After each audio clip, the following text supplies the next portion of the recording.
Bienvenue dans l'entretien de France 24. J'ai le plaisir de recevoir Christian Prudhomme. Aujourd'hui, c'est le patron du Tour de France qui fête ses 10 ans à la tête de la Grande Boucle. Bonjour et bienvenue. Bonjour. Merci. Christian, vous sortez ce livre que vous avez coécrit avec Jean-Paul Olivier. Je vais le montrer à la caméra. Vous replongez dans l'histoire de la Grande Boucle, ses coulisses. Quelle est la première question, évidemment, quel est votre premier grand souvenir à vous du Tour de France? Tout premier souvenir du Tour de France, c'est j'avais 7 ans, l'été 68.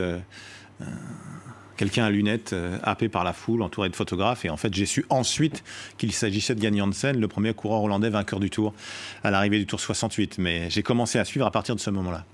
Alors en vous lisant, on replonge dans la France des années 60-70, la France des clochers et des villages, de ces Français qui attendaient le passage du peloton sur le pas de leur porte. Une époque où on regardait pas forcément le Tour, mais on l'écoutait.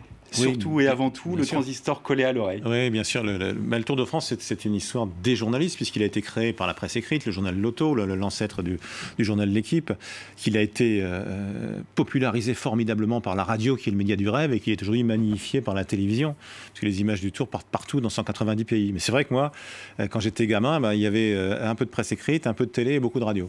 C'est la plus belle époque du cyclisme pour vous, c'est je sais pas, 70. La nostalgie est sans doute toujours ce qu'elle était. Donc, moi, ce que je crois fondamentalement, c'est que les champions de notre enfance sont les champions de notre vie. Les gens qui nous ont marqué dans notre enfance, même quel que soit le domaine d'activité, ça reste pour toujours. Et d'une manière ou d'une autre, ça influe sur le cours de notre vie. Il y a un coureur qui a marqué ces années-là, qui est une légende du Tour, c'est bien sûr Eddy Merckx. Parlez-nous de ce dernier jour en jaune de Eddy Merckx qui a remporté 5 Tours de France. C'était en 1975, son dernier jour en jaune. 13 juillet 1975, c'était une étape qui allait de Nice à Pralou, donc dans les Alpes du Sud. Et Bernard Thévenet, qui avait déjà tenté de prendre le maillot jaune à Eddy Merckx, s'est attaqué à plusieurs reprises, dans le col des Champs notamment, dans les Alpes de Haute-Provence, et puis dans le col d'Alos. C'est Eddy Merckx qui a attaqué à 1 kilomètre du sommet. Il s'est lancé dans la descente à corps perdu.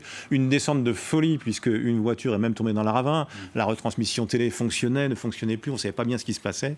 Et puis on a vu surgir Bernard Thévenet qui a dépassé Eddy Merckx, dépassé Felice Gimondi, a gagné l'étape, a pris le maillot jaune pour ne plus le lâcher. Effectivement, ce jour-là était le dernier jour d'Eddy Merckx en jaune. Eddy Merckx, qui est un champion d'exception, qui est le plus grand champion de l'histoire du cyclisme, nous partirons en 2019 de Bruxelles, de la ville de naissance d'Eddy Merckx, pour fêter le centenaire du maillot jaune et les 50 ans de sa première victoire.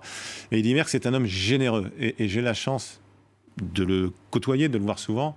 Cette générosité-là de l'homme, c'était celle du champion, mais elle existe toujours. Eddy Merckx, c'est un monsieur qui vous tient la porte, par exemple, quand vous êtes avec lui quelque part. Eddy Merckx, c'est un monsieur... Nous avons fait étape à Bruxelles en 2010. Eddy nous reçoit chez lui. Eddy Merckx est, je crois, au moins aussi bon pour choisir les grands crus qu'il l'était à bicyclette, donc on est magnifiquement bien reçus. Et puis, lorsque l'on va partir, sa femme, Claudine, me dit « Christian, s'il vous plaît, pourrions-nous avoir 2 places pour demain au village départ du Tour de France ?» Et je la regarde interloquée et elle me dit « Oui, c'est pour nos petits-enfants, il n'a pas osé vous demander. » Je ne vais pas vous dire combien de messages je reçois pour avoir des places de tous les côtés.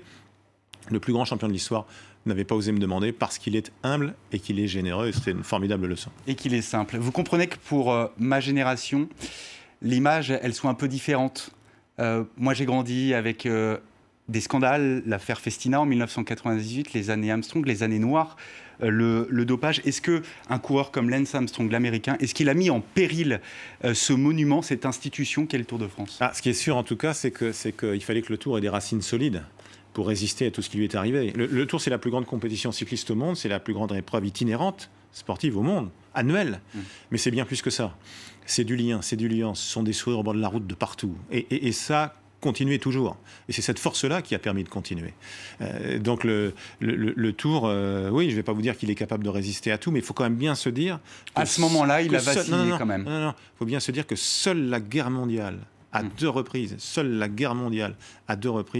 a empêché le déroulement du Tour de France.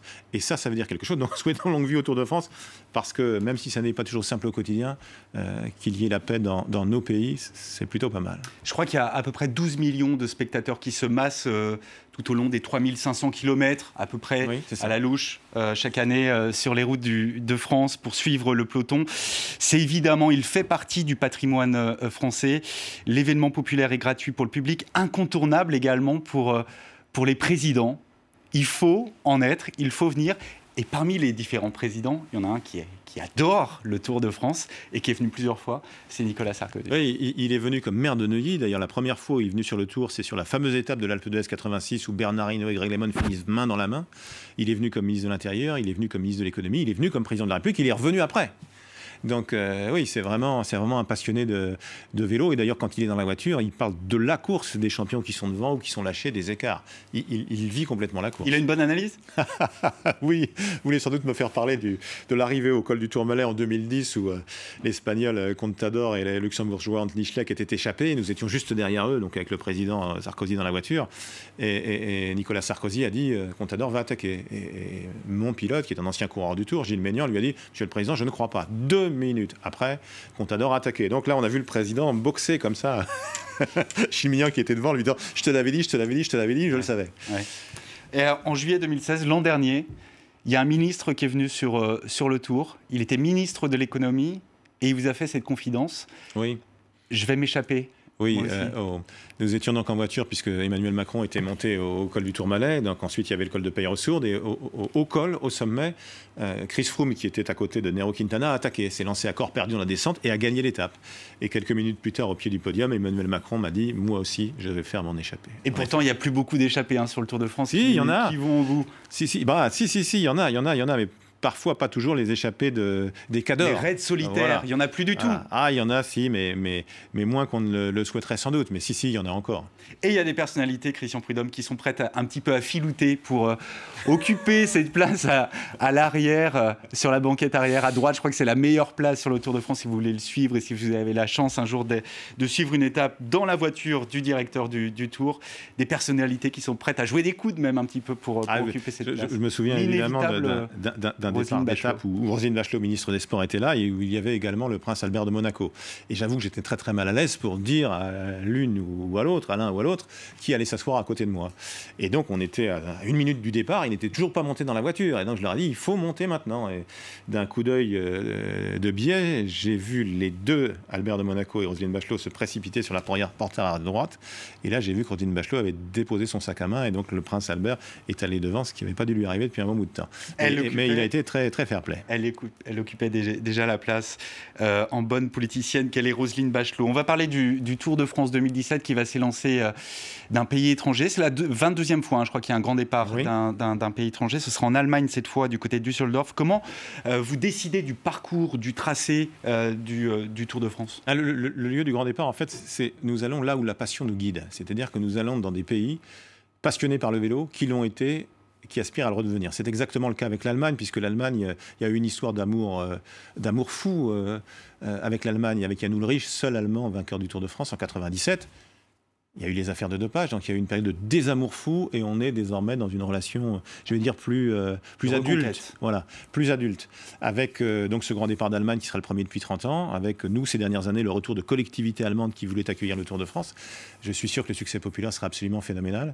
Et oui, 30 ans après Berlin, Jacques Chirac, Premier ministre au départ, Hans-Dietrich Genscher, le ministre des Affaires étrangères allemand de l'époque qui était là aussi, un retour en Allemagne qui nous plaît bien, qui nous va bien. Düsseldorf avait été candidate il y a une dizaine d'années, avec un maire précédent, hélas, décédé d'un cancer.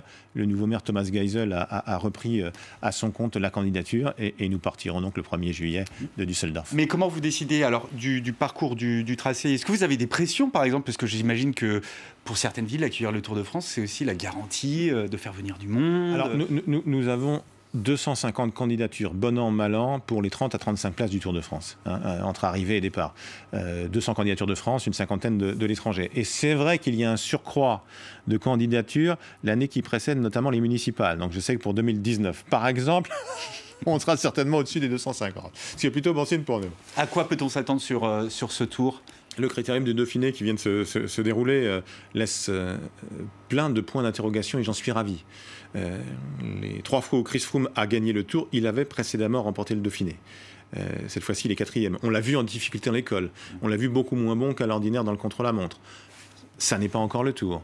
Il y a encore quelques semaines pour préparer. Il n'empêche, on a vu la victoire surprise du Danois Fuglsang, mais qui a joué sur la rivalité entre Richie Porte, l'Australien, et Chris Froome, qui n'ont cessé de se marquer. On a vu que Romain Bardet était excellent en montagne, mais en retrait, comme à l'ordinaire dans le contre-la-montre. Et puis Thibaut Pinot va revenir, et puis Quintana, etc. Avec l'arrivée au col d'Izoard pour la première fois dans l'histoire du Tour de France, le 20 juillet. Le 20 juillet, c'est le jour de la fête nationale colombienne. Ça va peut-être l'inciter à être encore plus fort. Donc voilà, donc il y a plein de points d'interrogation, et ça me va très très bien. Depuis le début de la saison, il y a eu beaucoup de courses magnifiques. Paris-Nice a été splendide, le Tour des Flandres formidable. 4 coureurs en 1 minute à 48 heures de l'arrivée du Giro, et puis un Dauphiné qui est renversé par Fuglsang, le Danois, le dernier jour. Donc, souhaitons que ça reste sur la même lignée du 1er au 23 juillet. Et le Tour de France, les meilleures images, ce sera bien sûr à suivre sur l'antenne de France 24 tous les soirs. Je vous rappelle le titre de ce livre, Le Tour de France, coulisses et secrets, écrit par Christian Prudhomme avec la collaboration de Jean-Paul Olivier, l'une des mémoires les plus importantes du Tour de France, qui a bercé aussi mon enfance, évidemment, sur les antennes de France Télévisions. Merci Christian Prudhomme de nous avoir rendu visite. Bon tour à vous et à très vite.